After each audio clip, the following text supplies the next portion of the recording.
Hello, this is Idodmg and welcome back to the channel. In this Dwarven Realms video, I want to talk to you about Gravedigger's Cove speed farming method. This is going to be the best way to maximize those stones that you put into your fossil that makes your character stronger. If you play it right and with enough practice of this method I'm going to show you in this video, you should be able to pull 1,000 or more of each stone type that you find in Gravedigger's Cove. Now, I released a Gravedigger's Cove guide video a couple days ago, and it's still a great video. It kind of gives you an overview, kind of a little more chill kind of perspective of the whole dungeon. But in this video, we're really going to hone in on that speed farming method, maximum efficiency. Let's go ahead and talk about it right now. This video would not even have been possible if it wasn't for Zubster. Make sure you go check him out on Twitch, drop him a follow, and catch him when he's live. Zubster reached out to me and taught me this method, and I have definitely worked it into my build, and I can't wait to talk about it with you guys today. Thank you to Zubster again. And of course, he also mentioned Conmira's name. Hopefully I'm saying your name correctly. Conmira helped refine this method that we're going to talk about in this video. Make sure you go and follow them over on Twitch as well. Drop a follow on those guys. You'll be notified when they go live. Go in there, say hello. Super knowledgeable dudes about Dwarven Realms, but let's go ahead and talk about this speed farming method for Gravedigger's Cove. Now, before we jump into Gravedigger's Cove, I wanted to go ahead and talk about the map layout here. This is what it is. So the Gravedigger's in the very center. And again, if you watched our overview video, you're going to know exactly how this is kind of all laid out. So you've got your Gravedigger in the center, and then up on the top, you see the two red dots. Those are infused Dwarven runes. And those are pretty common, but you're going to get a lot later on. But early on, they are pretty valuable. They are used in a bunch of different key crafting and different things like that. They're pretty valuable. And they're always in these two locations that you can see here on the map. So you're going to want to make sure you hit up both those. And the other thing I really want to point out in this map here is that you'll see there are different sizes of rooms in there. And so you're going to see as we're going out, the smaller rooms are going to be the ones that you want to make sure you for sure stay pretty much the whole time. And the trick is also going to be kind of getting ready to leave the room so that you leave right the second that he says to get out of the crypt. So when he says the crypt is ending soon, you have about 10 seconds, and then he's going to give you the cue to leave. Now, if you leave the crypt before he says that, you're going to glitch it out and monsters won't spawn in the next one. So be careful of that. Again, you're going to see it here in the video that I am clearly still in practice mode, but you can see, and we talk about all of it in the video, that you can hone your method and really get the best strategy down as well. But this should give you a great starting point to start doing those practice runs. We went ahead and jumped into the game here, and thank you guys again for sharing this farming method with me, and I'm so glad to be able to share it with you guys and get that knowledge out there. So there's a couple things you're going to need to pull this off. First of all, you're going to have Magery leveled up to at least level 1,300.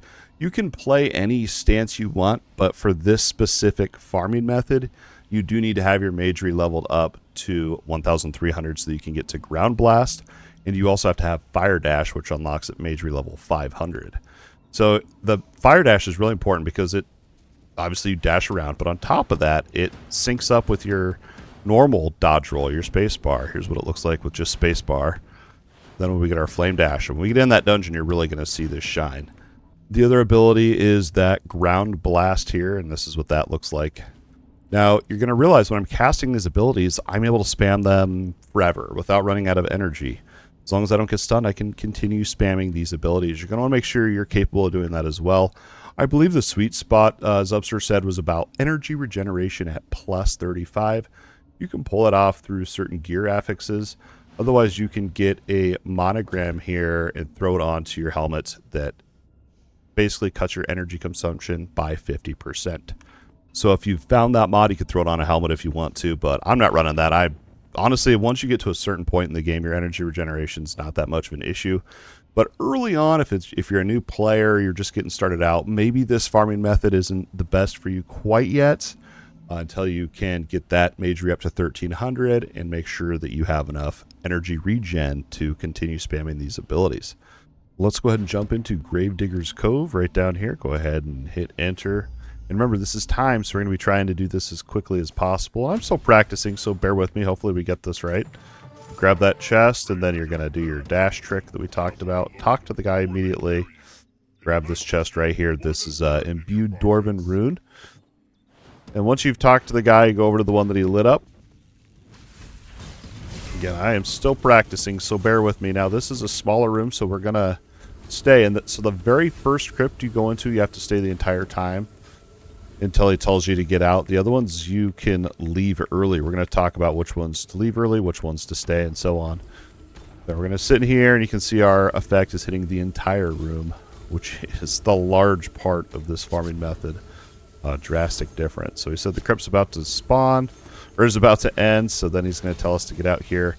Now, don't go through this portal right here until he actually tells you to leave. So I shouldn't have edged up there. I should have stayed back. And so once he says leave, you're going to get back over to him as quick as you can here. Talk to him again. I think this is the one that has... So this one's a good-sized room. You want to stay in here as well. Now, you can stay, I guess, the whole time in these if you want to, but once he says to leave the crypt, or that the crypt is ending soon. Yeah, here's the other imbued Dwarven rune right here. Once he says that, I'll show you here. You can. It's about 10 seconds until he makes you actually have to leave, and the last spawn occurs basically. So 1, 2, 3, 4, 5, 6, 7, 8, 9, 10. So now any second you should be saying to leave. There you go. I guess I should have started a little bit sooner than that. That's probably going to cost us a few seconds there, but you're going to talk to him again. Try to not get stuck on the rock again. This method takes quite a bit of practice, but I just wanted to kind of show you guys.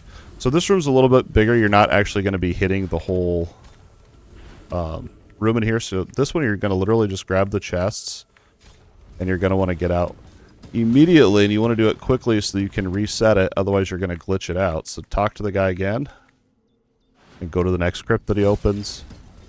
And there's 5 crypts in here. We want to make sure we hit all of them. This one's really good as well. I can't remember if this is the... I think this is the 4th crypt now that we've gone into. So we'll do one more after this. So this one will stay again, trying to time. He said to leave it again. Alright, here we go. This takes a lot of practice. So this is the final crypt, and you realize we have 35 seconds. And we can literally just sit in here until it kicks us out of the dungeon and just keep getting those gems. And we literally hit every single crypt, hopefully. So literally you're just going to sit here for the last 20 seconds getting all these gems, and I'll show you here at the end how many gems. I keep calling them gems. They're actually stones. I'll show you here at the very end how many stones we actually get. With 10 more seconds left, you can see it's hitting the whole room. It's like this ability was like made for this dungeon, honestly. It's kind of crazy.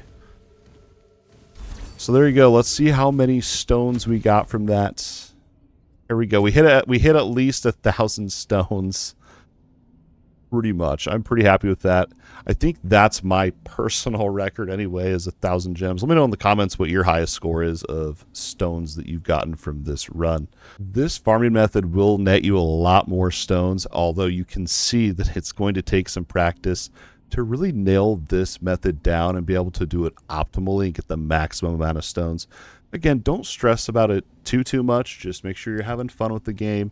But this I wanted to put out so you guys can see that you can actually get double the amount of gems than what I showed in my original Gravedigger's Cove video, kind of an overview video. This one focused in on that efficiency method.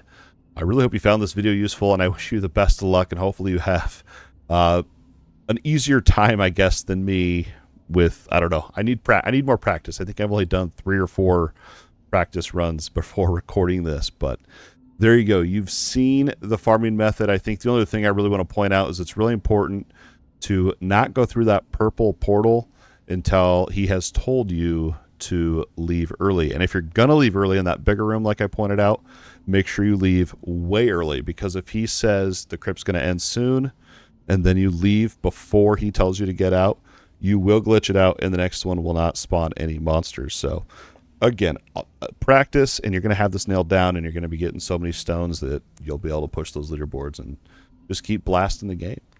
That's going to wrap it up for this Dwarven Realms Gravedigger's Cove speed farming efficiency method again. And again, thank you to the Dwarven Realms community for bringing this to my attention. Massive shout out, and thank you, Zubster, for showing us this and helping us get this information out. And again, thank you to Conmara, that's who really helped refine this method. Go follow them both over on Twitch. Thank you guys so much. Hopefully you found this video useful and or entertaining. If so, don't forget that like button and subscribe to the channel if you think I've earned it. Please consider becoming a YouTube channel member today. But don't forget, your view alone means the absolute world. As always, thanks for watching, and we'll see you in the next video.